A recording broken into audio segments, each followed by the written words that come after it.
Morning, everybody. Welcome back to the Point. We're all doing well. Apologize, been out for a couple days. Just been a busy week here on the home front, but we're back this morning with lots to talk about from this week. Things that happened last night. We're going to talk about some NHL stories, the god-awful Edmonton Oilers. We get some baseball updates from this week. Comes to managers, signings. Towards the back end of the show, going to preview UFC 295. Which I'm very much looking forward to tomorrow night at the Mecca, Madison Square Garden. A massive card, 2 title fights. So we have a lot to get into there. We're going to start with the NFL. We had our first game of Week 10 last night, Bears-Panthers, in a god-awful Thursday nighter. The Bears winning 16-13. Panthers getting the push, if you're looking at the betting angle. It was a win for the Bears in a couple different ways. They improved to 3-7, which you might think hurts their draft choice, which it does. But they own the Panthers pick in this year's draft. The Panthers currently have the worst record in the NFL. So the Panthers, aka the Bears, have the number 1 pick in the draft, and the Bears also have the 5th pick in the draft, their own selection. So they're shaping up to have some good looks in 2024, what they want to do when it comes to quarterback, improving a roster that needs a lot of help. So it was a win. For Carolina, now 1-8. Bryce Young hasn't been playing great football. He doesn't have a great offensive line in front of him. That's true. He doesn't have great receivers. The defense is pretty good, but they're 1-8. And you have a guy you took number 1 overall, and you see C.J. Stroud, and he's been playing really good football for Houston. They're 4-4, and they're in the playoff mix in the tougher conference, the AFC. Will Levis, since coming in for Tennessee, has looked really good. Has flashed on the screen more than Bryce Young has the entire year, quite frankly. Anthony Richardson, we haven't seen enough of because he had shoulder surgery. He's already done for the year. I think Bryce is good. He had 80 touchdowns, 20 interceptions in college. He won the Heisman Trophy. He won a national championship. But he's small. You see that when he's playing. This year is a throwaway. But I think, there was talk earlier in the year that Frank Reich and the owner, David Tepper, weren't getting along because I don't think Frank Reich wanted to select Bryce Young. I think he wanted to take C.J. Stroud. He viewed him as the best prospect in the draft, the best quarterback moving forward. And now he's got to work with Bryce and hope that it can come together. Bryce has talent. We know he's got good legs. He can do a lot of different things. They will be compared until their careers are over. Because you're in the same draft and you could have had CJ. He went a couple picks later.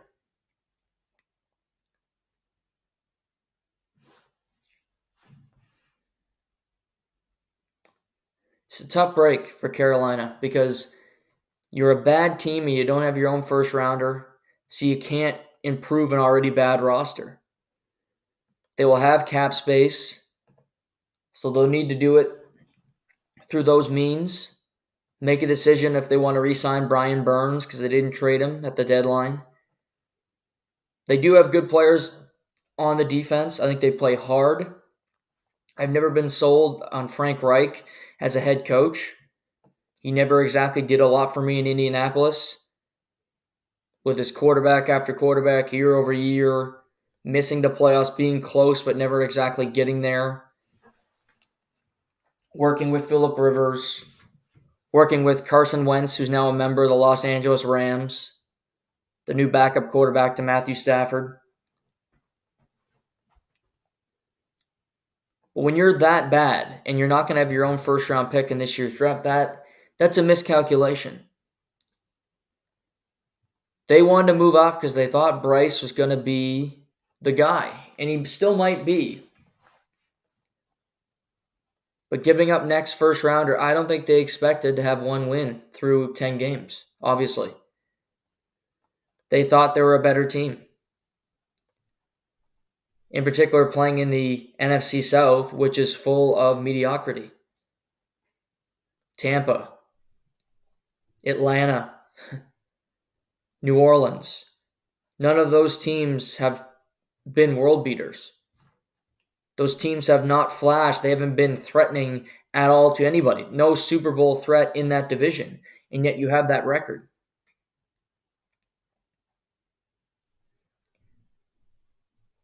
Be tough for Carolina moving forward to get through the rest of the year.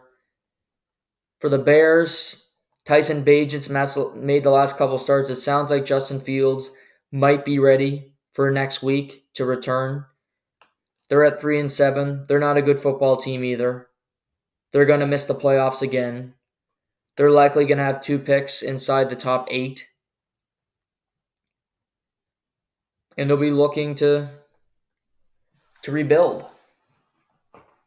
They'll have to make a decision on Justin Fields. Is he your quarterback moving forward? But if you have the number 1 overall pick, you have options.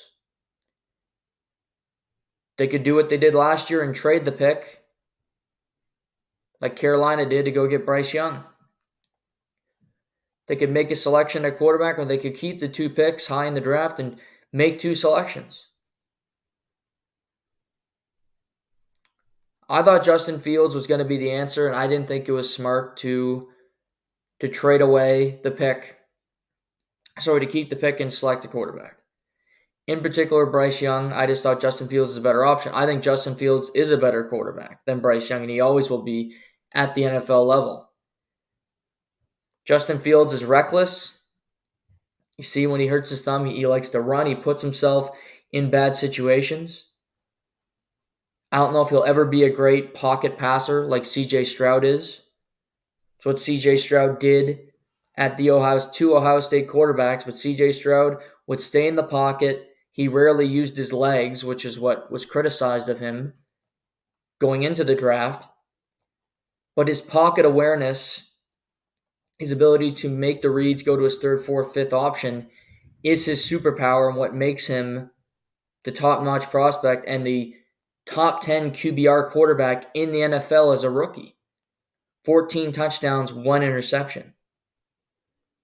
While Laramie Tunsil's only played 3 games, former Pro Bowl left tackle, and their starting offensive line, the 5 guys they had at the beginning of training camp, they've only played together twice in 8 games this year. So it has not been easy circumstances for him, yet he's remained steadfast.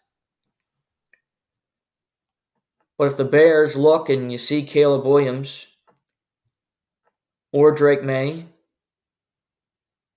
because I think it's starting to become a conversation. It was Caleb Williams from jump. And I actually think he's played really good football this year at USC. Just the team around him sucks. The defensive coordinator just got fired. Lincoln Riley doesn't care about deep. Yet you have to score 50 points to win these games, and more often than not, he does it. They beat Arizona a few weeks ago 50-48. They beat Cal 50-47. So there's shootouts, and Caleb Williams is putting up those touchdowns. Does he have problems with fumbles? Yes. He doesn't hold on to the ball well enough, but that's going to happen. Lamar Jackson, that's his biggest flaw. Lamar Jackson won an MVP in the NFL. Every quarterback has their weakness, has something that they don't do well. Mahomes can try certain things too often. Check it down. No, I'm going to throw the ball down the field hoping for a 45-yard gain, and it's just not there. It turns into an interception. Josh Allen is reckless. I have a 3rd and 5. I can run for the 3rd and 5, or I can hold up and throw a ball down the field into double coverage. Situational awareness. That's his thing. For Joe Burrow, he gets injured. He gets banged up a little bit, and it kind of affects him throughout the game, which is how early in the year. When he's not 100%, when he's wearing it a little bit, his effort isn't exactly great. Go watch the tape on the first 4 weeks. So every quarterback, every player in any league has their warts. Caleb Williams, Drake May, people compare him to Josh Allen. Well, we just talked about Josh Allen, what he doesn't do well. Bo Nix, kind of small. He's been in college a long time. Is he going to work out as an NFL prospect? He runs well, but again, they have such a good system at Oregon. How will it translate? There's all these different questions that need to be answered. For the Bears after this season and seeing Fields struggle, and in particular that game against Kansas City where it was really just an embarrassing game, it wouldn't shock me if they get the first overall pick and they go, we're taking a quarterback. Caleb Williams, will you come to Chicago? We realize our organization has been the feeding ground of bad quarterbacks, of bad careers. The best quarterback we've had in the last 30 years is Rex Grossman, who miraculously got us to a Super Bowl in 2006, which we might have won if the game wasn't piss-pouring rain against Peyton Manning. Will you take a chance with us? Will you keep our jobs, hopefully? Well, scratch that. Matt Eberflus is not sticking around as head coach. But Ryan Poles, if you draft him, can I keep my job? Let's work together. DJ Moore is here. Cole Kmet's a pretty good tight end. Our defense needs a lot of work, but guess what? I'll do that for you, Caleb. I won't leave you out to dry like Lincoln Riley has at USC.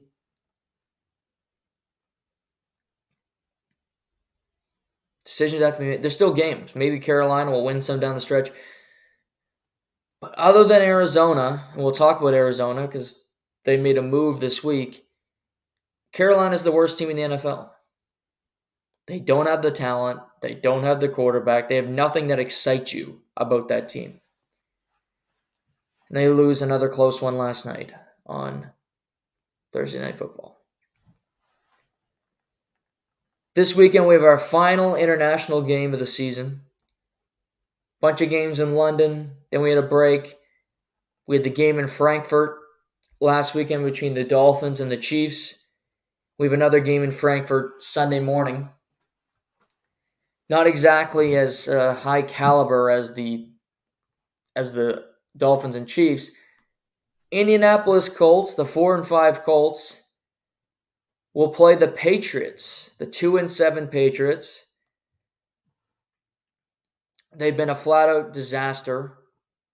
Mac Jones finds ways to lose games. Their Kendrick Bourne's done for the season with a torn ACL.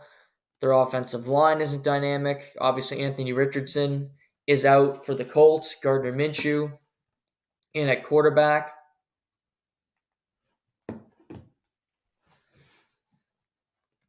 This is technically a Patriots home game. They're a 1.5-point underdog. To me, this is a stay-away game.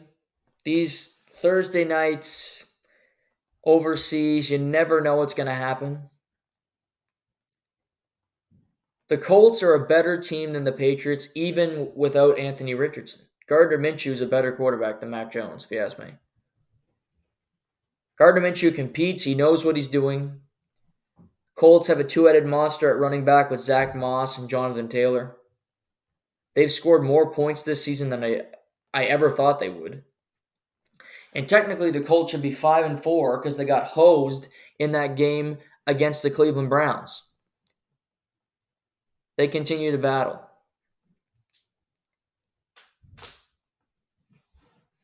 The Patriots have been such a disaster. Losing a game to the Commanders last week that they probably should have won, even though they were down 10-0 in that game at one point. But they had the momentum and they let it slip away.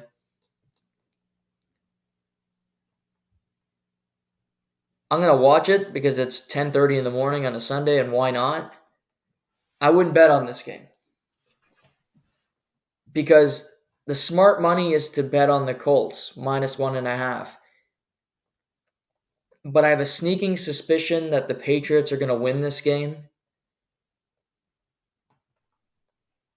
a backup quarterback, overseas, just weird energy. However, if the Colts win this game and the Patriots fall to 2-8, the Patriots then have a bye week. I think when they come off their bye, if they lose, if they fall to 2-8, we'll hear that Will Grier is going to be the quarterback for the last 6 games of the season for the Patriots, the last 7 games of the season for the Patriots. Will Grier was on the Cowboys practice squad, then he went to the Bengals practice squad, and the Patriots brought him in. Bailey Zappi is technically the number 2 quarterback, but they've seen Bailey Zappi play. I think they feel the ceiling of Will Grier is better, former West Virginia quarterback. So if the Patriots lose and fall to 2-8, I think we will see a quarterback change for the Patriots moving forward after their bye week. But again, don't bet this game. Very interesting game on Sunday. Browns at the Baltimore Ravens. Ravens beat the Browns in Cleveland in Week 4. The Browns did not have Deshaun Watson, however. These two teams are two of the best defensive teams in all of football. Getting to the quarterback, simulated pressures, they can do it all. Myles Garrett, certainly a Defensive Player of the Year candidate. Ravens put up 37 last week against the Seahawks. I like both of these teams in the loaded AFC North. If Deshaun Watson can start to play better football, the Cleveland Browns will be a playoff team. Because their defense is so talented, and Amari Cooper is still great, and you have David Njoku, and Nick Chubb's hurt, but they can still run the football in Cleveland. The Ravens, the last couple of years, have not been a good home team. They have been this year. They've crushed good teams at home. Seahawks and the Lions. To me, this game is about ball security. Lamar can't turn the ball over. Deshaun Watson, who has more interceptions than touchdown passes this year, cannot turn the ball over. Making smart decisions will be key to success. This is also important because the Browns have already lost to the Ravens. If you lose this game, you're 5-4, and the Ravens would be 8-2. I find it hard to believe that the Browns would catch the Ravens at any point after this. It's the way the schedules look. Browns still have to play the Bengals again. Have to play this. You got to play the. You got to go through your schedule, and the Ravens would own the tiebreaker because they would be 2-0 against you.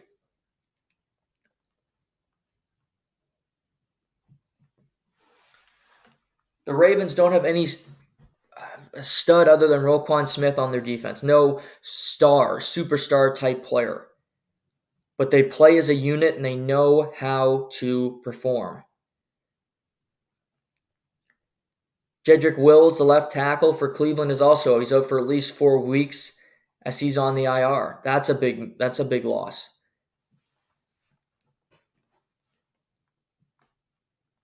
A couple weeks ago, I bet on the Lions, and I got punched in the face for it.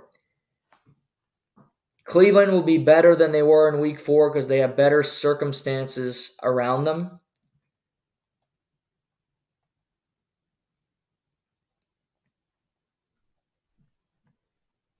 It's a divisional game, so it'll be tight. It'll be close. We're going to see some turnovers. A great game. And if you're feeling spicy, I understand the want to take the Browns here. I have it myself. I've thought about it all morning. It's not a bad gamble. I don't think the Browns will win the game because I think the Ravens are too good. But can the Browns defense keep this game close? Absolutely. But the Ravens are such a well-oiled machine right now. They have so much confidence. I don't think this is the game that's going to set them back. So I would take the Ravens minus 6.5 because I just trust that team more in big situations. Green Bay heading to Pittsburgh to play the Steelers. Watching Green Bay this year, you would think that they're playing a team with a 5-3 record, that they would be a 7 to a 10-point underdog. Because yes, they beat the Rams last week, but their offense has been putrid since about week 3. Jordan Love is showing no confidence, and they beat Brett Rippon of the Rams, who was then cut on Tuesday when they brought in Carson Wentz. So that's how good Brett Rippon was. Packers defense is fine. It's not the weakness of their team. It's definitely their strength. But the Steelers are only 3-point home favorites against a really bad Green Bay team. Steelers offense comes alive in the fourth quarter. Steelers defense is there from the beginning. TJ Watt, to me, should be the favorite currently to be Defensive Player of the Year. He's playing that good of football. Highsmith's been fantastic. Cam Hayward is back. This is Mike Tomlin, his voodoo. He finds ways to win games. They're 5-3. And quite frankly, this is one of my easy locks of the week. The Steelers are winning this game, and they're winning by more than 3 points. Steelers aren't a great team, but they find ways to win. Green Bay is horrible offensively. I don't trust them. They've shown me nothing. They have to travel on the road to go to Pittsburgh to play in front of that crowd in November. Not happening. Steelers, -3. Easy pick of the week. Another marquee game. Houston Texans visiting the red-hot Cincinnati Bengals. This is another 6.5-point spread, just like the Ravens game. Houston obviously gets a big win against Tampa Bay. CJ Stroud, 5 touchdowns. Cincinnati wins on Sunday night. Sounds like T. Higgins is not going to play in this game. He's not been practicing all week. Jamar Chase, who hurt his back, will be playing. Houston, no big injuries to report. Everybody's practicing. Cincy looks like a team that's on the come up, that started off slow and they're starting to gain momentum. Joe Burrow's playing great at quarterback. Lou Anarumo and that defense, simulated pressures, getting at him. Logan Wilson, they're guys. They know what they're doing. If Cincinnati can unlock a tight end on their roster, which I doubt is going to happen because they don't have a great one, then their offense would be truly unstoppable. But we'll wait and see what happens with guys like Tanner Hudson, Osai Asai, and Irv Smith Jr. Watching Houston last week, and they put up points. See, I talked with CJ Stroud about how good he's been. You want to take Houston, even though they're on the road and it's 6.5. They can keep the game close. CJ Stroud's a better quarterback as a rookie than Joe Burrow was, which is crazy because Joe Burrow was fresh off winning a national championship at LSU. And you think, well, he's played great. The offense is clicking. Dalton Schultz, Tank Dell, Robert Woods. It doesn't matter. He finds ways to get the ball to different guys, and they score touchdowns. He hasn't had really his rookie game. He's had 1 turnover, 1 interception all year long. There's got to be a game where you kind of get punched in the mouth and see how you overcome it.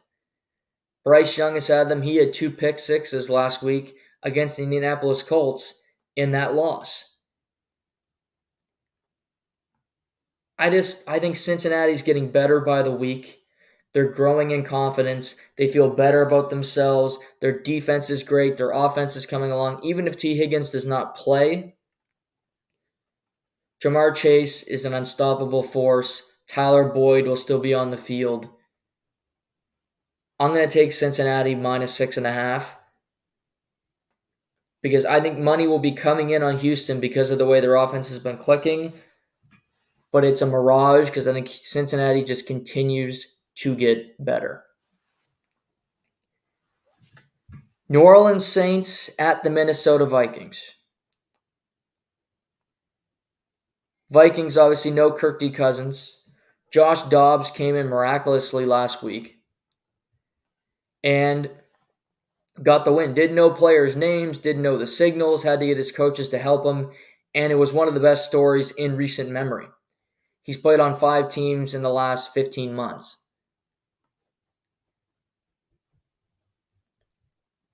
They lost Cam Akers for the season with a torn Achilles. So a team that already struggles to run the football has lost another weapon. The Saints are 5-4, just like the Vikings. The Saints, with Derek Carr and the weapons, you look at their team offensively and go, this team should be a hell of a lot better. They should be explosive. It should not be, okay, Taysom Hill comes into the game every time you're in the red zone, but that's the focus of the offense now. But the Saints have won a couple in a row. They're starting to gain momentum. From the beginning of the year, I said they're the best team in the NFC South. Just on paper, they are. Defensively, Derek Carr is an upgrade over Taysom Hill or Jameis Winston, Andy Dalton, who was their quarterback last year.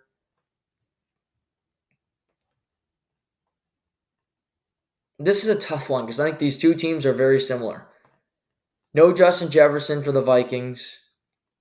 A defense that's really improved this season for Minnesota, keeping them in games. The Vikings are at home and they're a 2.5-point underdog.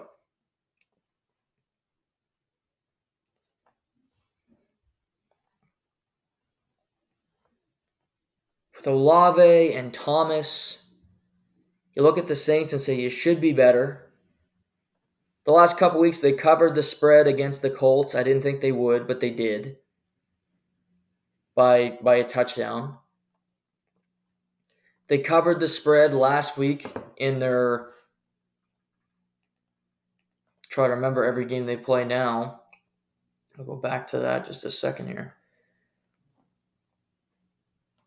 Week 9 for the Saints. They covered the spread against the Bears just by a thin number. Oh, no, sorry, they didn't cover the spread. It was 8.5. They didn't cover the spread. This is 2.5 because they know these two teams are close. Minnesota at home, but it's in a dome. Saints are used to playing in a dome.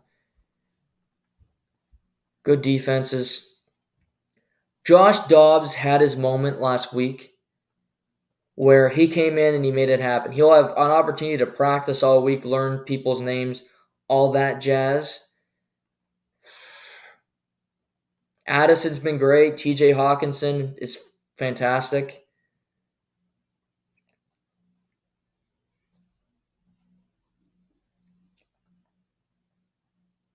I like the Vikings, but again, I wouldn't feel comfortable gambling on them because the Saints, it's just a weird game, these two teams. They're very similar. No team, like the Saints aren't good, neither are the Vikings. Neither team's going to win a Super Bowl. The Saints might win their division because the division is bad, but neither team is threatening. Neither team you really look at and go, okay, well, Josh Dobbs now in the Vikings, so they can go on a deep run. I don't see it that way. They might get further than they would with Jaron Hall or Nick Mullins if they didn't upgrade the quarterback position. But to me, the Saints are still, they can unlock more things as the weeks go on. They can be a better team when it gets to playoff time. So I do think the Saints will go into Minnesota and win this game. So Saints minus 2.5. San Francisco 49ers coming off a bye in Jacksonville to play the Jaguars coming off a bye. Chase Young will make his debut for San Francisco. Defensive coordinator Steve Wilks is going to be on the sideline this week as DeMeco Ryans used to be, so he's out of the booth on the sideline. Deebo Samuel is returning for San Francisco. Trent Williams hasn't been practicing, so it sounds like he's going to be out at left tackle. But Debo being back is a big move for the team. This game is fascinating because San Francisco's lost 3 in a row, and then you go on a bye. And you go through the trade deadline, you upgrade your team last week, and now you look and say, okay, Nick Bosa, Chase Young, Armstead, Hufanga, Lenore on the corner position. Our defense is pretty good. We just have to put it together. Offensively, Brock Purdy's had some struggles, but he's getting weapons back, and it should be improved. Jacksonville, Trevor Lawrence over the last number of weeks has played some great football. They haven't lost since week 3. You go beat the Bills in London, you win the next week in London, and you just keep it going. You come back and you've had some impressive victories. They've beaten the Colts twice this season. They're going to win the AFC South again. And they're in the AFC with Baltimore and Kansas City with some really good teams, and they have been in the fight with them the entire season. Jags' offensive line has never been fantastic. You look at it and go, San Francisco has a better defense. They have better skill position players, although Etienne is an awesome player in that Jacksonville offense. Christian Kirk has fit perfectly. So all that can be thrown out the window.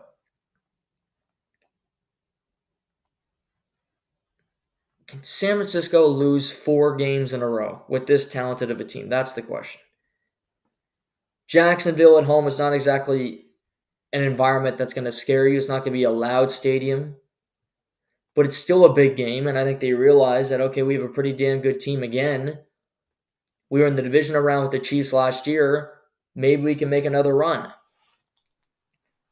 I don't think it's out of the realm of possibility that the Jags could be the number 1 seed in the AFC, quite frankly.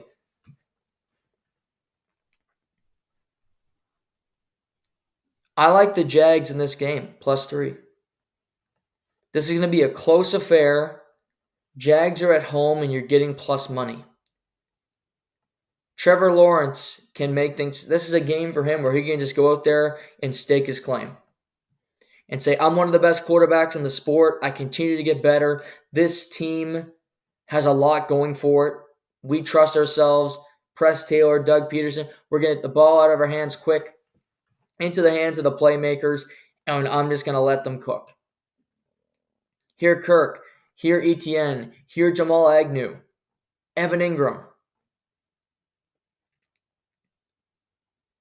The Jags are underdogs, and you look at it on paper and go, but Minnesota shouldn't have beat San Francisco. But they threw the ball over them the entire game. Kirk Cousins just threw it around the yard. Christian Kirk can't be the Jordan Addison in this game and break out plays and make things happen. Chase Young's a good addition.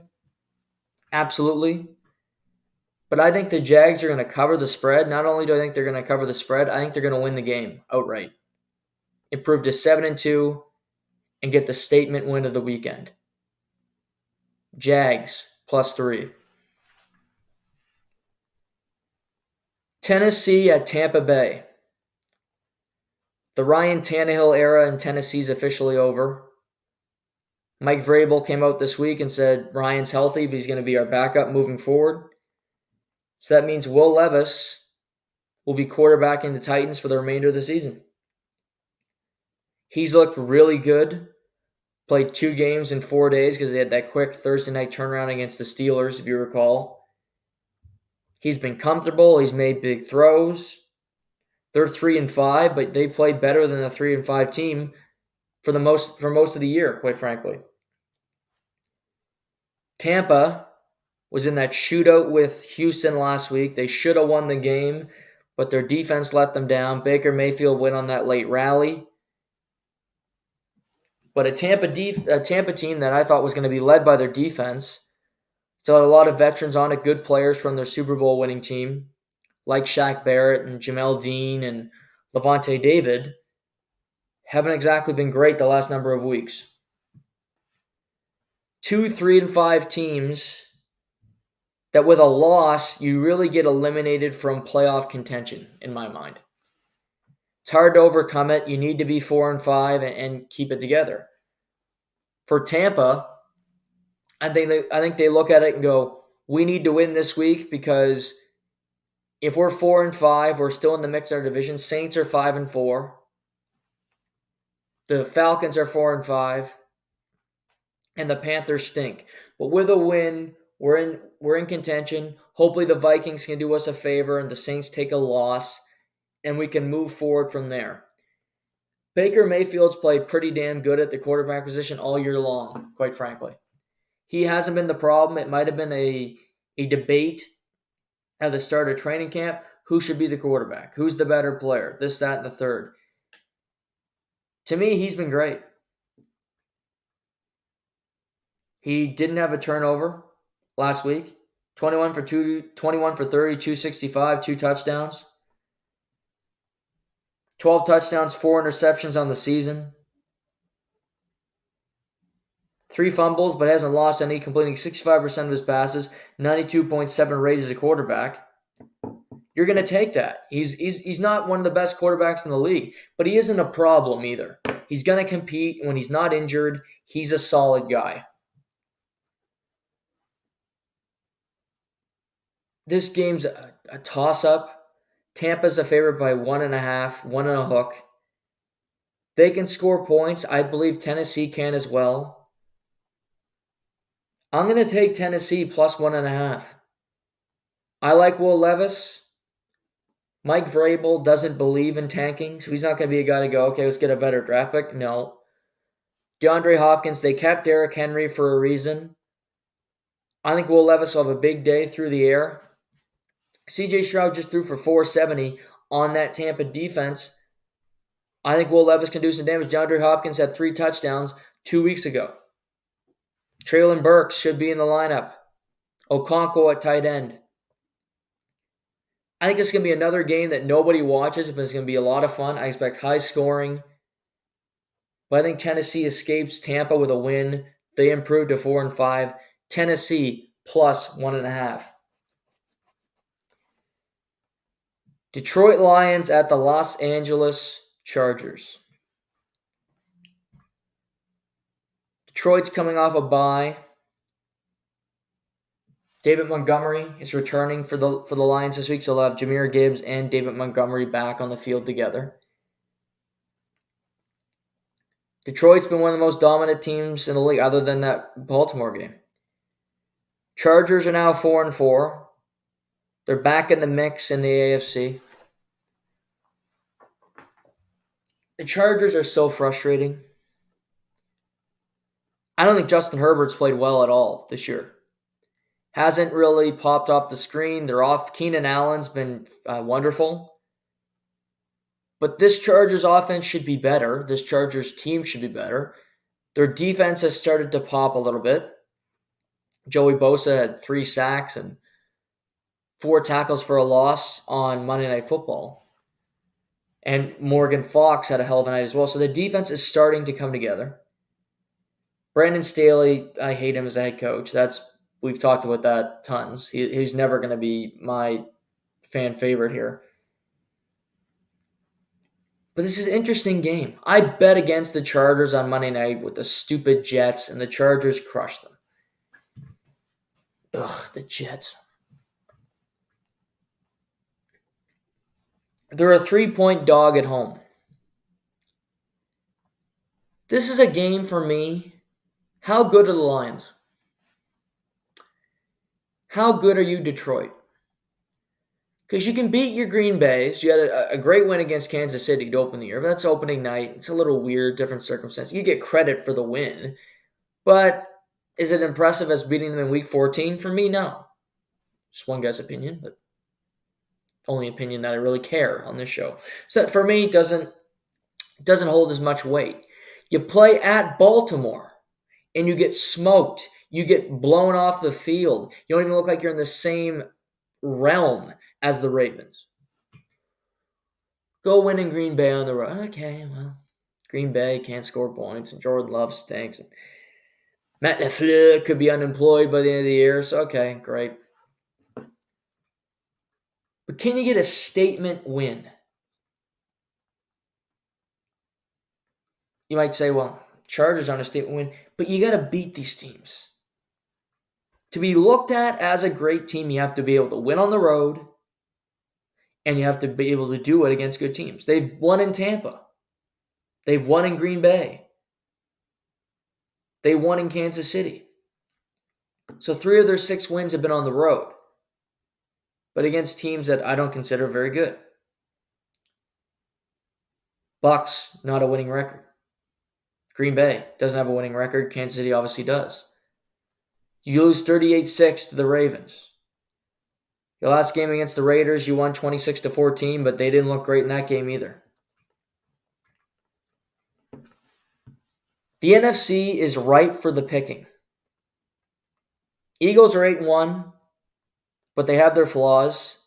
Cowboys are the Cowboys. They'll always be the Cowboys, and they'll find stupid ways to lose games. That's their MO. That is their magic elixir. Seattle, bad offensive line, quarterback, inconsistent play. San Francisco's lost 3 in a row. Could Detroit be in the NFC Championship game this year? Absolutely. However, coming off a bye can be a good thing, but it can also be a weakness. You're coming off a bye and you're a little casual and you feel good about yourself and you kind of let your guard down. I think sometimes it's better to come off a bye week and play another team that's coming off a bye week, like San Francisco and Jacksonville, for instance. Chargers just played Monday night. Beat the Jets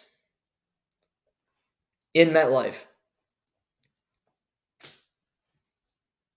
I'm picking the Chargers +3. Detroit's a better team, but the Chargers defense is starting to play well. And I'm banking on Justin Herbert having one of those games that you can remember. Keenan Allen is still healthy. Quentin Johnson, Austin Eckler. I'm excited. Scratch that word. I'm looking forward to this game because both teams have good defenses. Both teams have good pass rushers. I think the Chargers are going to win an important game at home for their season. They need this game more than the Lions do because the Lions are still going to win their division.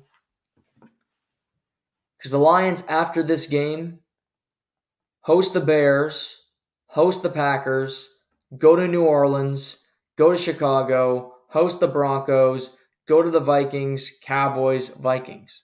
How many games are they losing in that stretch? 2? Maybe. So you finish your season 12-5. You'll win your division and you'll be in contention for likely the 2nd seed in the NFC, even with that record. Maybe it'll be 13-4. Maybe you don't lose 2 games in that stretch. A lot of division games which are tough, but I'll take a division where I get to play the Bears and the Packers and the Kirk Cousins-less Vikings. Chargers +3. New York Giants at the Dallas Cowboys. Daniel Jones is out for the year. Tyrod Taylor has broken ribs. They traded Leonard Williams. Darren Waller is out. Evan Neal, the right tackle's out. Their left tackle's hurt. The Giants are a mass unit, and they're a mass unit of bodies that, quite frankly, aren't very good. Tommy DeVito, not Danny, but Tommy DeVito, formerly of Syracuse University, will be making his first career NFL start on Sunday in Jerry World. Week 1, Dallas beat the Giants 40 to goose egg, you can recall. That embarrassing loss which started this downward spiral for the Giants season. Cowboys are coming off the loss to the Eagles in a game which they should have won. Dak Prescott's playing great football. CeeDee Lamb looks confident. They're 5-3. The question is who's going to win the game. It's going to be Dallas. The spread is 17.5 points. By far the biggest spread of the weekend, and it's not close. Other than that, the biggest spread is 6.5. Hate that.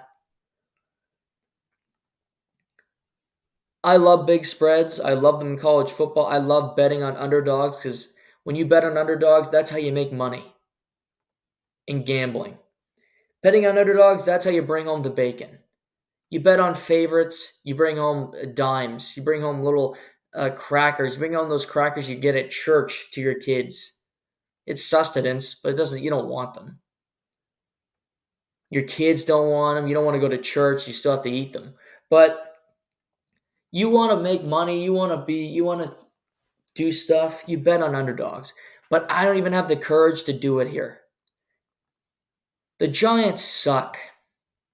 17.5 points is a lot, but Tommy DeVito can't throw the football. He had 2 interceptions on 3 passes in the second quarter last week. The Giants are a mass unit. Brian Daboll's face is getting redder by the week. Dallas needs a bounce back. They are front runners. When they get a lead, they will pour it on you. They did it to the Rams. They did it to the Giants. And when they lose a game, they always win the next week, and they seem to do it by a lot. Dak will have 3-4 touchdowns, couple on the ground. Dallas is going to crush the Giants. This is an awful football game. Thank God it's not Giants-Cowboys on Thanksgiving.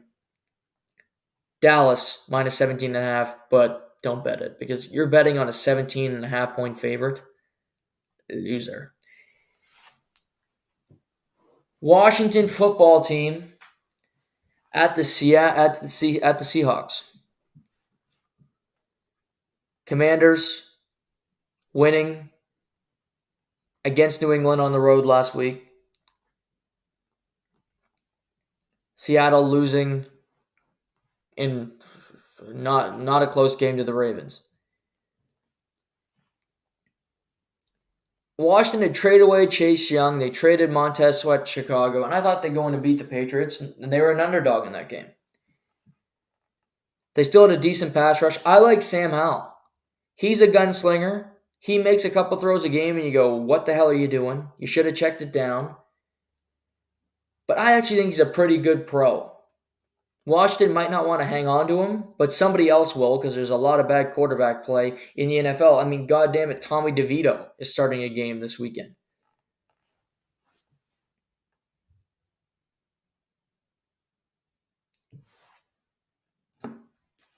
To me, Washington is like a lot of these teams. You're just there. They're 4-5. Seattle's 5-3. I think Washington's as good as Seattle. Seattle's defense is very good. Washington has their problems. But I thought this game would be closer. This is a 6-point spread. I don't understand that. The Seahawks have not been able to stop people from rushing the passer. Fact. They've been getting run at every week. Geno's turning the ball over. He's getting sacked. Their offense is tearing down a little bit. Their defense has been very good. But Washington can keep this game close. I believe that. I don't know if they win, but they don't have to. And now I see the number. The number's up to 6.5. I'm on FanDuel right now. 6, and it used to be 6. It's now at 6.5. Go bet on this game right now. Commanders plus 6.5. They might win this game outright, even if they don't. 6.5. Just have to cover the number. They've been covering spreads for me all damn year long, and they're going to continue to do it. Seattle's 5-3, but they're not the kind of 5-3 you look at and go, that's going to be a threatening team. Seattle's not as good as they were last year. Their offensive line is completely battered. Geno doesn't have time, and he's panicking a little bit. Sam Howell will have a bad turnover with the Seattle defense. But he competes. The guy just knows how to play. Commanders plus 6.5. This is an early 5 o'clock. I forgot about this one. Falcons at the Cardinals. Kyler Murray is returning for the Arizona Cardinals. Don't understand it. The Bears have to be thrilled. Kyler Murray doesn't guarantee you wins because the Cardinals team is not very good. But Kyler Murray is going to be back, and James Conner is going to be back, who, when healthy, is a pretty damn good running back. Clayton Tune put up 0 points last week. The Falcons have Taylor Heineke, the Green Lizard, who we all love. Drake London's returning after missing last week's game. But the Falcons are the Falcons, and they are always in the same position. There's something about being back, and I think Kyler Murray's going to be really good in his first game back. You're at home. You're playing the Falcons, who have all kinds of talent but find ways to screw it up week after week.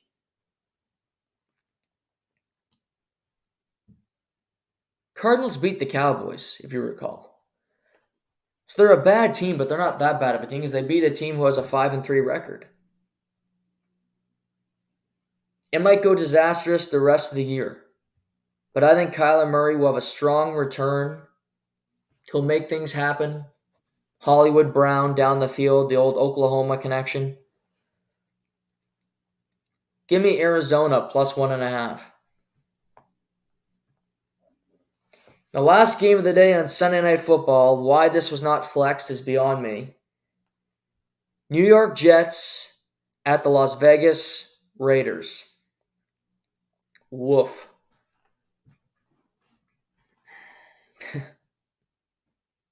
Raiders, new head coach, Antonio Pierce. Aiden O'Connell, new quarterback, new sense of life in Vegas. Jets just gave up eight sacks to the Chargers. Zach Wilson, nothing happening.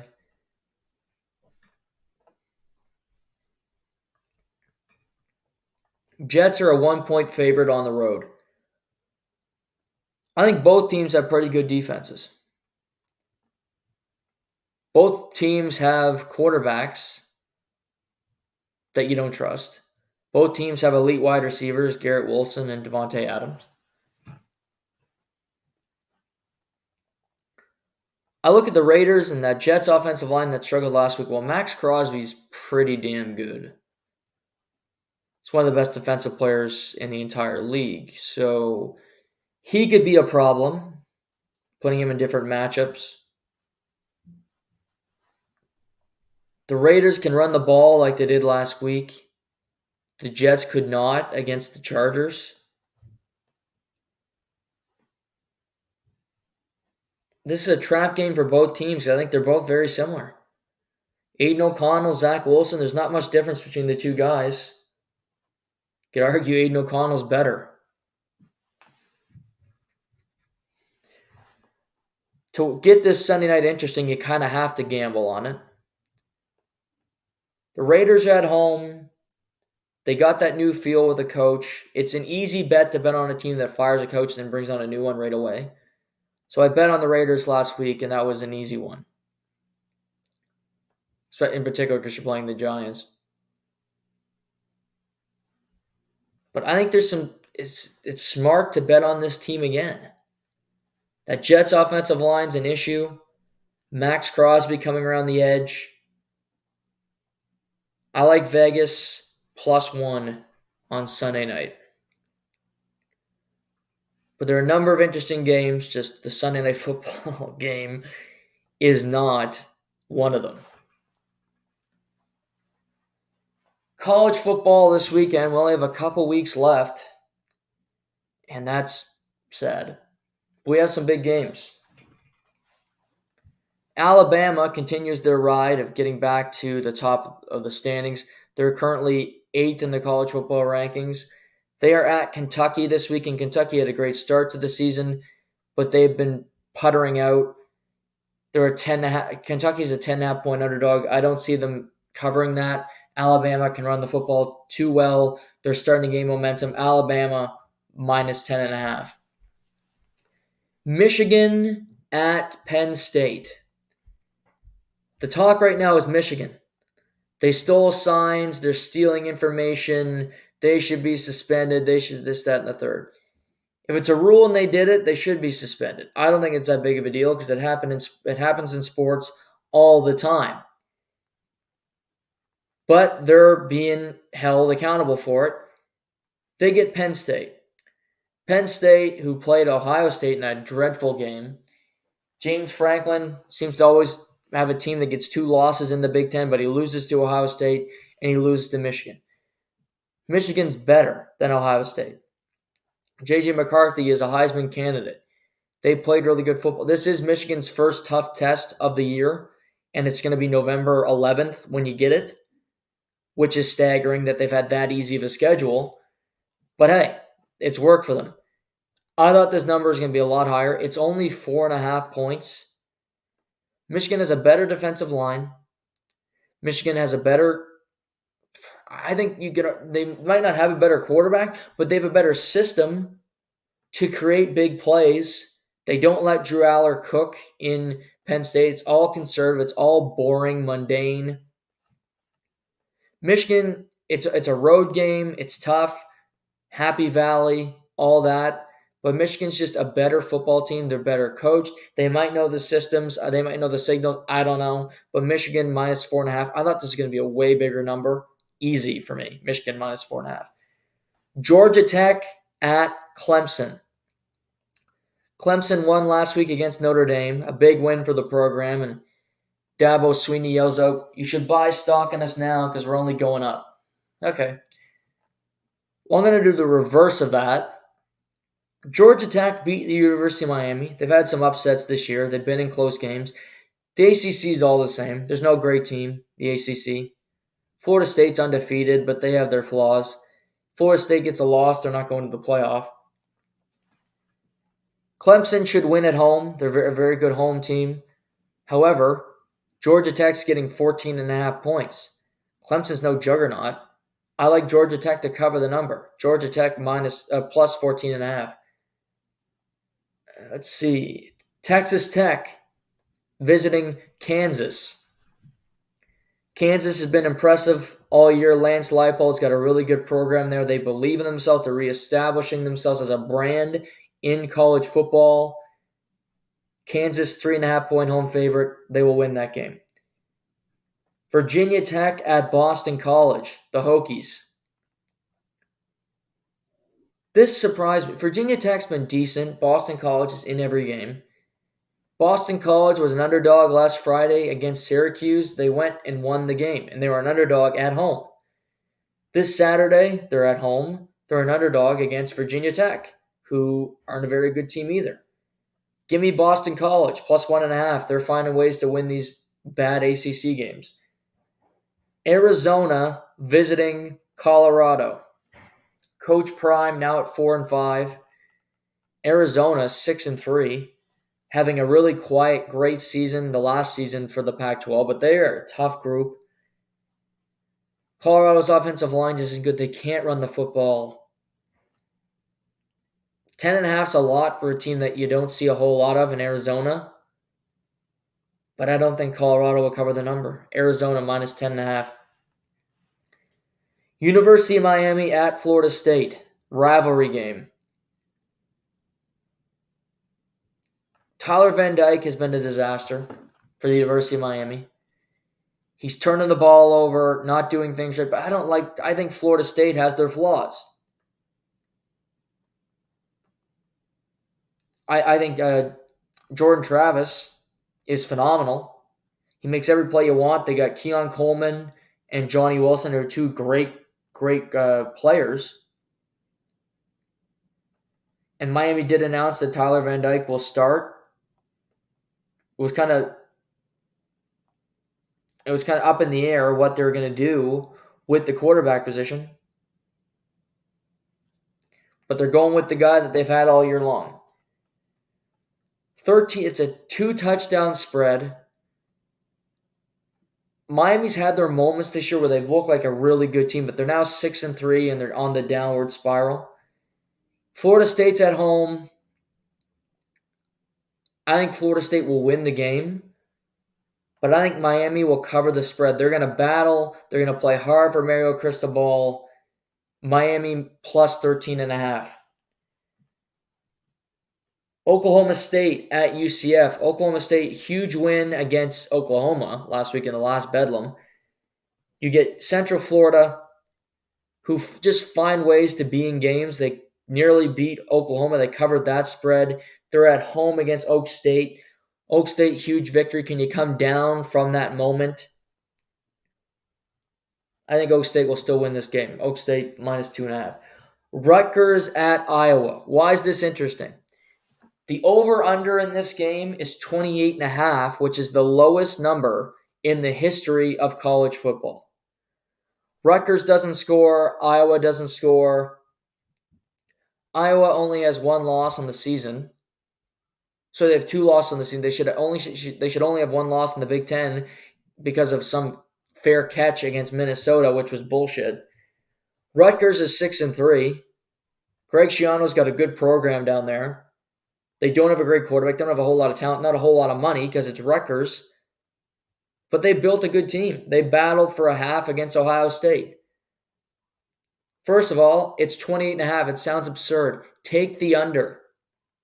Take the under because both these teams do not put up points. And I take Rutgers plus 1.5. The under and Rutgers plus 1.5. Tennessee at Missouri. 2 SEC teams that are pretty good. Tennessee has had their ups and downs all year, transitioning from Hendon Hooker to Joe Milton Jr. III. They've been scoring points, but they did it last week against UConn, who are 1-8 and are dreadful. Missouri had a battle against Georgia. They came up short.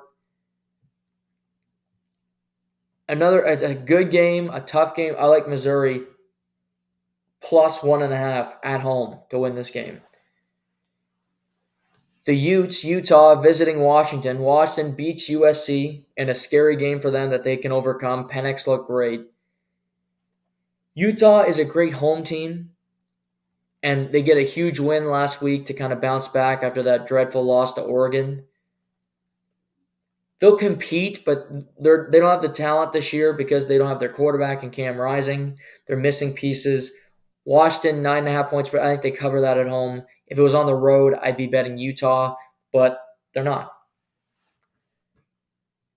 Ole Miss at Georgia.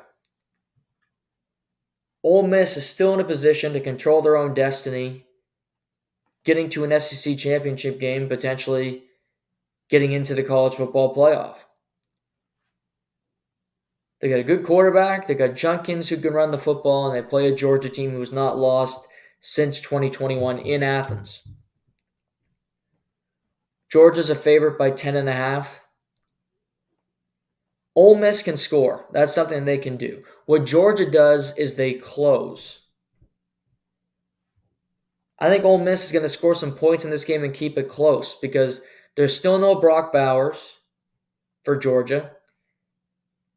I like Carson Beck. I think Georgia's the second best team in the country behind Michigan. But I think Ole Miss will score. Lane Kiffin's not going to win this game, but Lane Kiffin will keep Ole Miss in it. I like Ole Miss plus 10.5. It could be very well a 10-point win, but that extra half point gets you in the green. West Virginia and Oklahoma. Oklahoma's a 13.5 point favorite. I like West Virginia plus 13.5. Texas at TCU.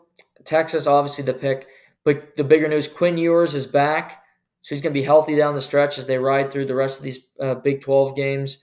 So good news for Texas. Duke, UNC. No Riley Leonard. Duke can't really put up points. North Carolina will get the win.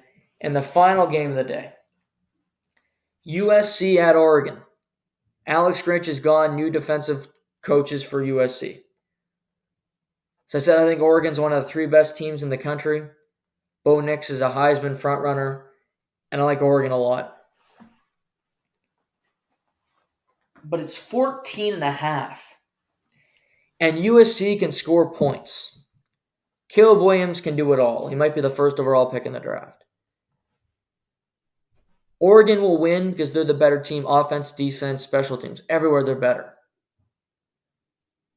But I think USC will score, even though it's in Eugene. It's 11:30 kickoff, but you might wake up to winning a bet.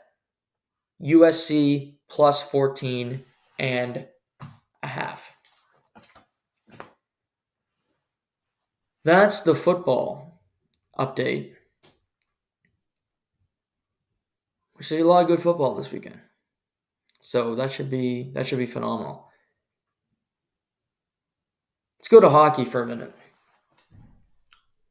Lots of things happening. The Boston Bruins continue to win games somehow. No Charlie McAvoy, still suspended. Charlie Coyle gets a hat trick last night. Pasternak's been good. Swayman, Allmark, doesn't matter. They have two guys that can slip in any game and make big saves, and they have one regulation loss, and it's November 10th. Vegas now has two regulation losses, so Boston is ahead of them in the standings when it comes to that statistic. Mason Lowry, that defenseman, to me, he's going to be a player. He's a kid, but to me, he's not going back to Providence because he's too valuable. The way he skates, he's got it all. Two teams that don't have it all right now, Toronto Maple Leafs and the Edmonton Oilers. Edmonton hit rock bottom last night. They're in the Shark Tank, playing the San Jose Sharks, and they lose. And they fall to 2-9-1 on the season. Connor McDavid is clearly hurt. He's not playing good hockey. He doesn't look confident. He's frustrated. And it doesn't get worse than losing to San Jose. It's a game you have to win, and not to mention, Jack Campbell started for the Bakersfield Condors last night, and he let in 3 goals and 11 shots in the American Hockey League. So, yeah, it's not going great for the Edmonton Oilers, their affiliates, anybody. It's not good. He ended up allowing 4 goals on the night on 20 shots, which, woof, not good. Draisaitl hasn't scored in 8 games. McDavid didn't have a point last night. Evan Bouchard's a flat-out disaster. Cody Ceci and the Darnell Nurse pairing cannot be out there together. I said, if you lose to San Jose, you have to fire Jay Woodcroft. But then they made the Jack Campbell move, sending him down to the minors. So I thought that might be the Band-Aid. But even after sending down Jack Campbell and you have days off, but you play Monday, then you don't play till Thursday. You're in San Jose and you lose. I just don't know if this team's inspired anymore. And trading away players currently it's not easy. It's November. And who are you trading? As much as people hate Darnell Nurse, you're going to trade Darnell Nurse for what? What are you getting in return? Who's taking on the contract? It's not a viable option. It's not going to happen. Trade Cody Ceci. Again, to whom? And for what? The only option, because it's not a solution, is you fire the coach. And again, I don't even think it's the right decision.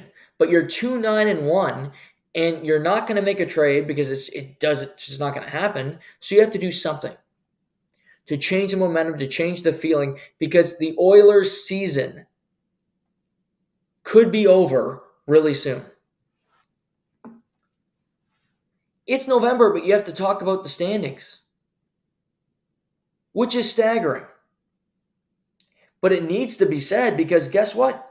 This is where they are. The Edmonton Oilers. They're tied with San Jose with 5 points. The entire NHL, 5 points. 4 points back of the shit Flames. 5 points back of the Preds. 5 points back of Connor Bedard's Blackhawks. 7 back of the Wild. The Golden Knights the Golden Knights have 18 more points than the Oilers. The Canucks have 21 points with a game in hand on Vegas. The Canucks have 2 regulation losses, and it's November 10th. They have been phenomenal. The best story in the NHL, bar none. LA isn't too shabby either with 19, 8-2-3. Stupid gimmicks or 3-on-3, that team be better, but that's besides the point. You have 5 points. The Calgary Flames have been a disaster, but the Edmonton Oilers have won 1 game this year inside an NHL arena because the other one was outside. 1 win in an NHL arena. You can go, well, maybe we'll do it after the next game. Well, what's the next game?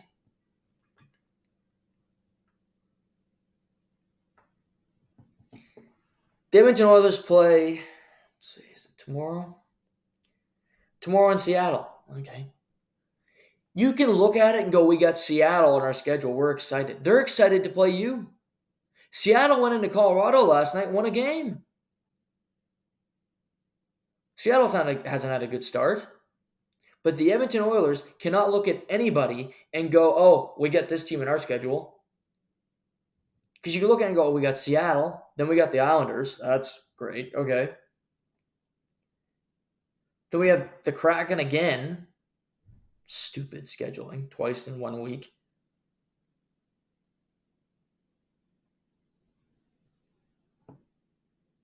That might look easy. But you've beaten 2 teams all year long. Your 2 best players are a disaster. Your defense score. Evan Bouchard is the best slap shot in the league, and he's got no strength to box out anybody in front of the net. It's staggering, the splits with that guy.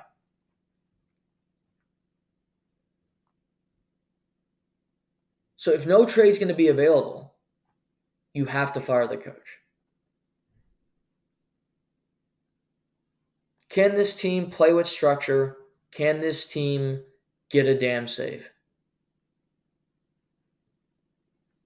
Calgary bought in Daryl Sutter. I don't think it's a terrible idea if he would be the guy you bring in to coach the team. Huberdeau, I saw this on Insider Trading, which is on TSN. Huberdeau, it was a quote. Huberdeau just has no problems with the coach in Calgary. Well, he had problems with Daryl Sutter, and he sucked last year. And now he sucks this year. So is it the coaching, or is it just that he isn't that good of a player anymore? Ryan Huska, first-year players coach, and then the hard-nosed Daryl Sutter. You're garbage in both seasons, and you get benched by both guys. Maybe it's just your play. Jay Woodcroft, I think, is a good coach. But sometimes you just need to change up the vibe. And I hate the word vibe because it's a young person's thing to say and it's stupid. But anyway, sometimes you just need a new aura in the locker room. You need a new feel. A lot of these times, the coach doesn't deserve to get it. Is it Jay Woodcroft's fault that Evan Bouchard can't box out a player in front of the net? Or that he takes every wrong decision when he gets the puck on his stick in his own zone? No. Is it his fault that Darnell Nurse struggles when the opposition has numbers and he doesn't know who to take or where to go in the middle of the ice? No.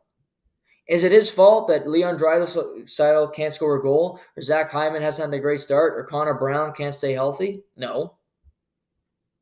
But them's the breaks. You lose to San Jose, it can't just be looked at as another loss and we're going to turn this around, yada, yada, yada. I don't think you can. Ken Holland said last summer he's retiring at the end of the year. So he's in no risk of losing a job because he's going to be losing the job regardless when he steps away. Maybe he doesn't want to fire a coach knowing that he's not going to be around. But ownership might. Ownership definitely believes, because they hear it from their hockey people, that we can win a Stanley Cup this year. We have the 2 best players in the league, which I agree with. We have the team to do it. We can compete with anybody. And then you look up and go, we're tied with San Jose with 5 points. The Ottawa Senators have 5 more points than us. Jesus, we're in trouble. The game's tomorrow, and it's quick to fire a coach. But would I be stunned if Jay Woodcroft's fired today? No. because you just lost to San Jose, and it doesn't get worse than that.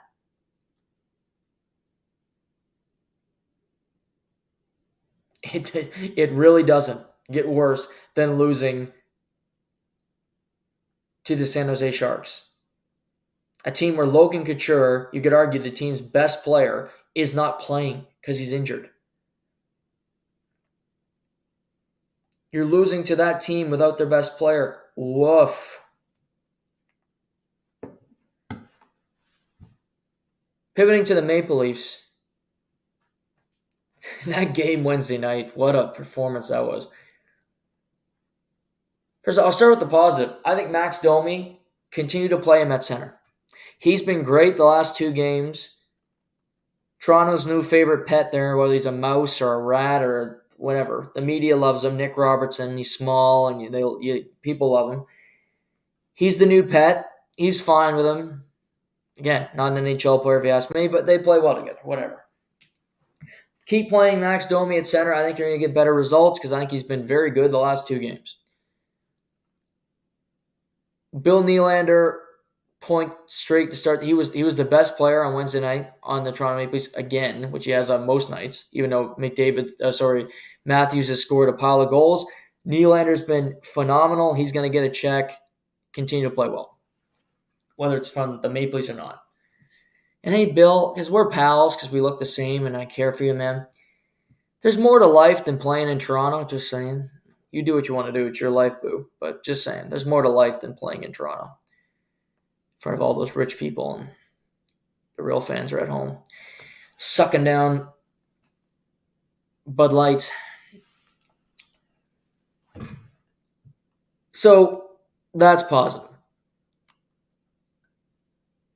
John Klingberg is unplayable right now for the Maple Leafs. You can talk about Domi being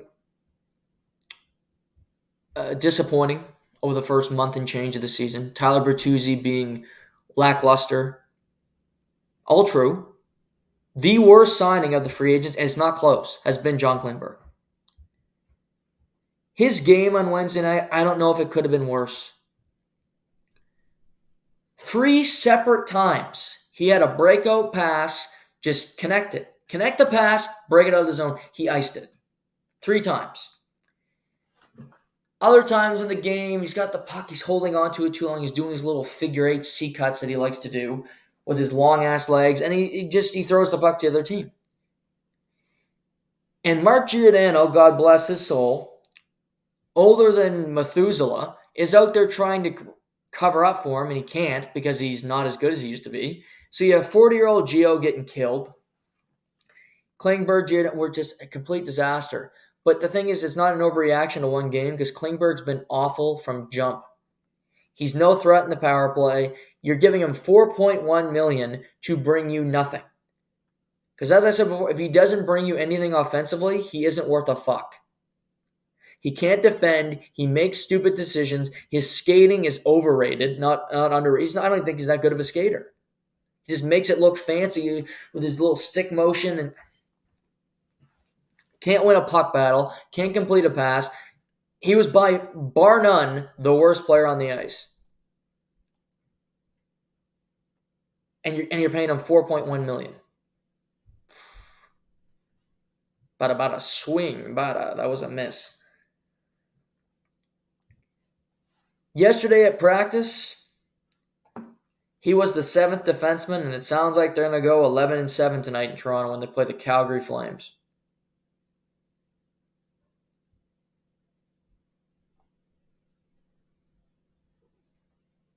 I think because he's going to be in, but they're also putting in Lagesson and Lajoie, every guy, and Ryan Reeves is going to be a healthy scratch. Because Ryan Reeves hasn't been good either. Ryan Reeves hasn't exactly been Mr. Dependable, Mr. Great player, quite frankly.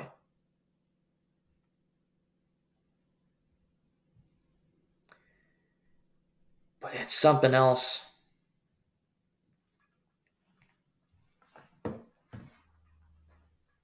Ryan Reeves, bad signing. John Klingberg, bad signing. Bertuzzi and Domi, wait and see. But 2 of the 4 have been flops for the Maple Leafs. And I said I admit when I'm wrong and I admit when I'm right on this podcast. I said from the beginning I hated the Reeves signing, made no sense to me, and it still doesn't, especially 3 years. Going to buy him out after the first year. And Klingberg was never going to work because I just don't like the player. It's so crazy to me that you can undervalue the ability to break the puck out of a zone and defend. And that's a weakness.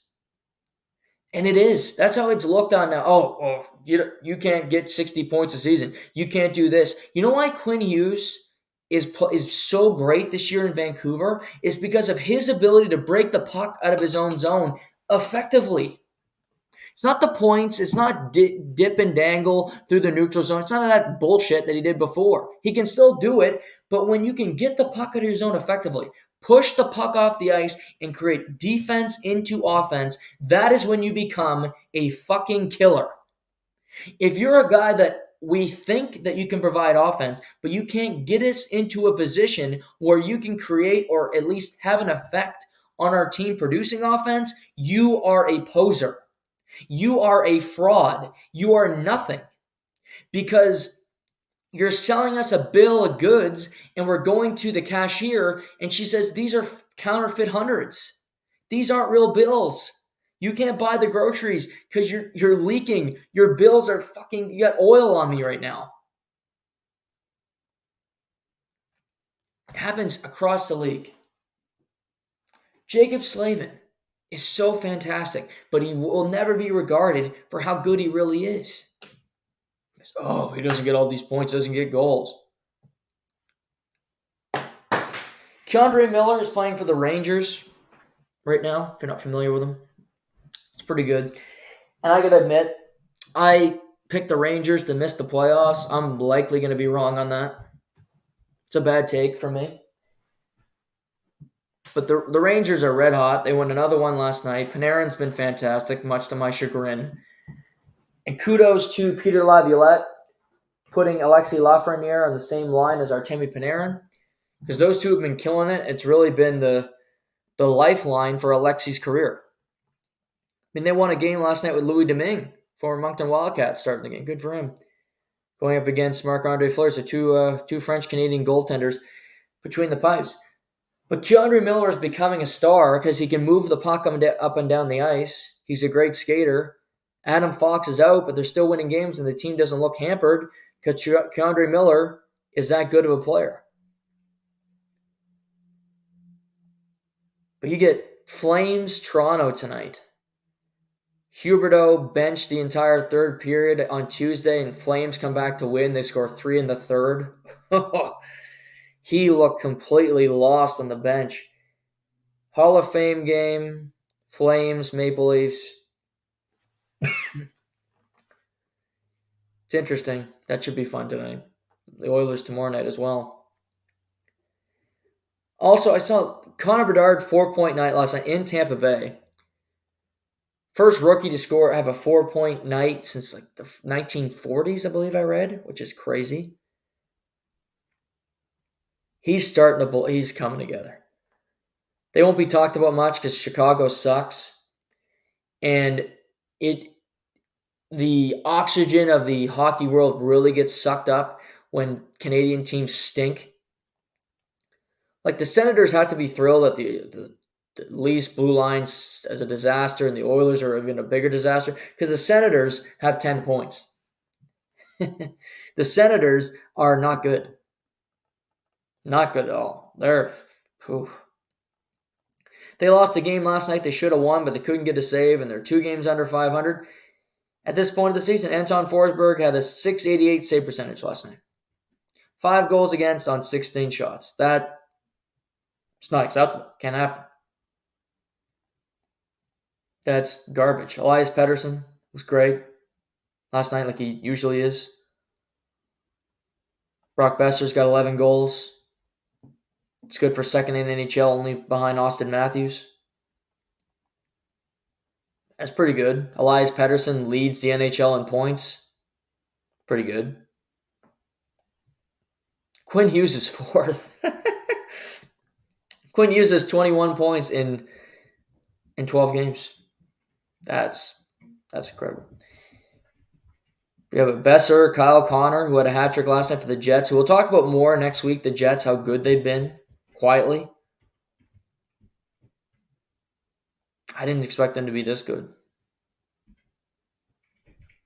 Pasternak's got 10. He could have had 11 last night, but he gave the hat trick to Charlie Coyle. We got games this weekend. Some interesting ones tonight. Sharks, Golden Knights. What we got tonight here?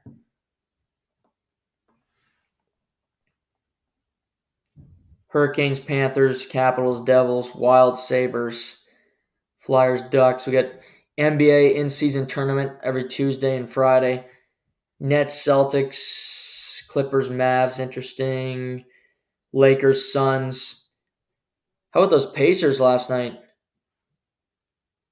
Pacers beating Milwaukee despite the fact that Giannis puts up 50. When you bet the Pacers over win total for the season, you feel good about that win. They don't play a lick of defense, but they can score 130 a night with anybody. Major League Baseball, Craig Counsell leaves Milwaukee. Looked like he was going to go to the Mets, but he leaves Milwaukee and signs a 5-year, $40 million deal, $40+ million deal with the Cubbies. Cubs then fired David Ross, so he spurns Milwaukee to go play for the Cubs, same division, and he's the highest paid manager in baseball history, which is a big move for baseball to start paying their managers this kind of money. Tough for David Ross, was part of the World Series team in 2016. Teams he had around him weren't all that good. They're rebuilding. But Craig Counsell swoops in and gets a great deal. Cleveland hires Stephen Vogt, who former catcher, was in the big leagues a long time, was working with Seattle last year. Terry Francona retires. You bring in Stephen Vogt, former player. This is really similar to David Ross. Vogt was a backup catcher. David Ross was a backup catcher. So he'll go into Cleveland, small market organization, see what he can do as a first-time manager with limited resources. Angels hire Ron Washington. Ron Washington, 71 years old, was the third base coach for the Braves, longtime manager with the Texas Rangers. He gets another opportunity. I'm happy for him. In baseball, you always see his face, always smiling. I don't like that he gets the Angels job because working with Artie Moreno is a disaster. Angels went from old school manager Joe Madden. Then they go to a new guy that they don't like. Now they go back to Ron Washington. Will Ron Washington have Shohei Ohtani to work with? Will Mike Trout still be there? Questions to be answered. And the Mets hire Yankees hitting coach Carlos Mendoza, which to me is kind of like the Band-Aid Charlie Montoyo hire for the Blue Jays. They don't view him as the manager of the future. I think they're going to limit their payroll. I don't think they're going to be a great team next year, which is the smart thing to do. So hire a guy you don't mind firing when you want to start winning and competing for a World Series. And we're wrapping up today with the UFC. UFC 295 this weekend at the Mecca, Madison Square Garden, with a really fun card. Headline fight is former light heavyweight champion Yuri Prohaska fighting former middleweight champion Alex Pereira. Yuri has not fought in over a year since he had really serious shoulder injury, had to have surgery. Alex won the middleweight title this time last year against Israel Adesanya. He then dropped it to him in April, beat Jan Blachowicz at 205 in July, and he's getting this title opportunity. So this could be 2 titles for him, winning them both at Madison Square Garden, which would be incredible. This fight is going to be action. 2 guys that just love to sit there and throw. I don't expect to see a lot of takedowns, a lot of wrestling. Just 2 guys in there throwing at one another.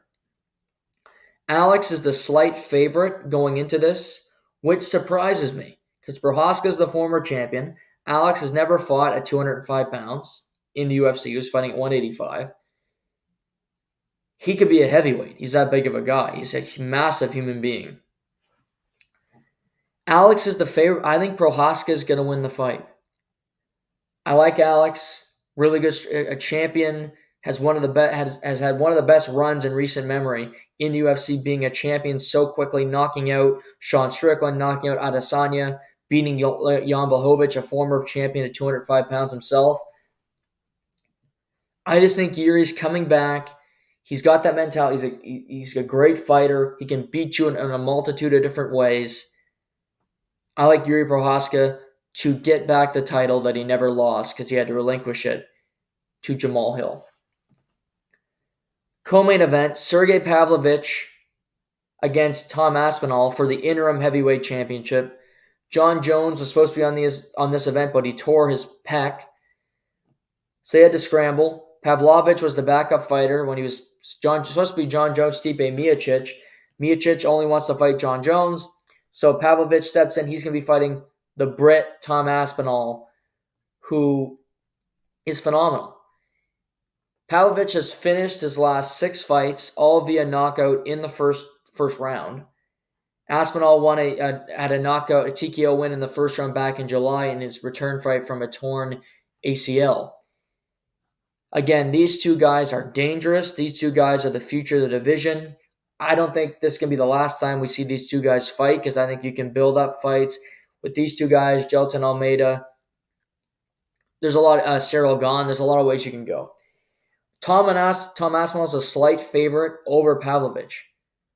I think Tom's great, but I think the Russian Bear was preparing to be a backup fighter to make weight. Aspinall got the call a week and a half ago. If anybody's going to win a title in that quick of circumstances, it will be Tom Aspinall, like his friend Michael Bisping did against Luke Rockhold way back when. But I'm going to take Sergey Pavlovich, the Russian Bear, to go out there and get the win. Pavlovich has been there. He's knocked out Derek Lewis. He's knocked out Curtis Blades. He's been in there with the best in the heavyweight division, and I'm going to give it to him to go out there and win the fight. Below that, you have Jessica Andrade, who's fighting Mackenzie Dern. Andrade has fought 5 times this year, going 1-3 in those fights. Dern has fought once. She beat Angela Hill back in June. Mackenzie Dern's quite a big favorite at -215. Andrade's a former champion. Andrade's a better striker than Mackenzie Dern, but Mackenzie will want to get this fight to the ground into those type of situations. I think Mackenzie will come out on top. I like her to win this fight. Matt Frevola versus Ben. This fight is awesome. If you're not familiar with UFC, get on the pay-per-view. You say, I don't know any of these guys. Matt Frevola, Benoit Saint Denis is going to be a war. Both these two guys love to sit there and strike. Saint Denis has always said, I'll go in there and die. I don't care what happens. I just want to win the fight. Frevola had a huge win against Drew Dober, knocking him out a few months ago. Saint Denis fought 3 times this year, all getting finishes in those fights. Saint Denis is a pretty big favorite.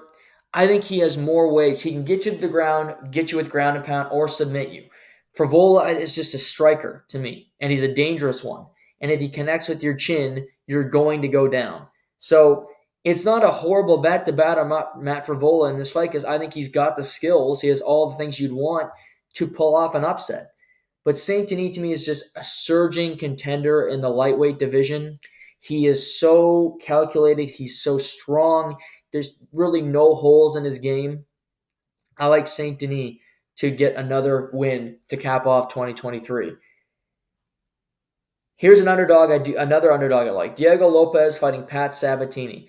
Lopez had a fight to start his UFC career. He fought Movsar Evloev. Evloev's never lost as a pro. Diego Lopez nearly beat him, nearly submitted him 3 times. He comes out in his next fight and he gets a first-round finish. He's fighting Pat Sabatini, who's good, very good. A lot of different ways he can beat you. He's a submission specialist. I think you're going to see a crafty fight in this one. 2 guys that can leg locks, rear naked chokes. Anything can happen with these two, but I think Diego Lopez is on the rise. He's on the come up. He has the momentum. he is going to go out there and finish Pat Sabatini.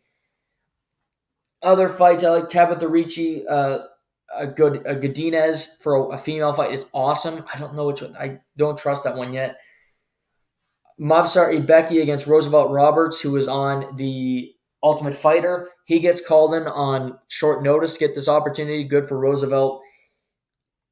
Jared Gordon versus Mark Madsen. Mark Madsen at plus 158. I like Madsen as well. He had his first professional loss his last time. I think he bounces back and gets a win.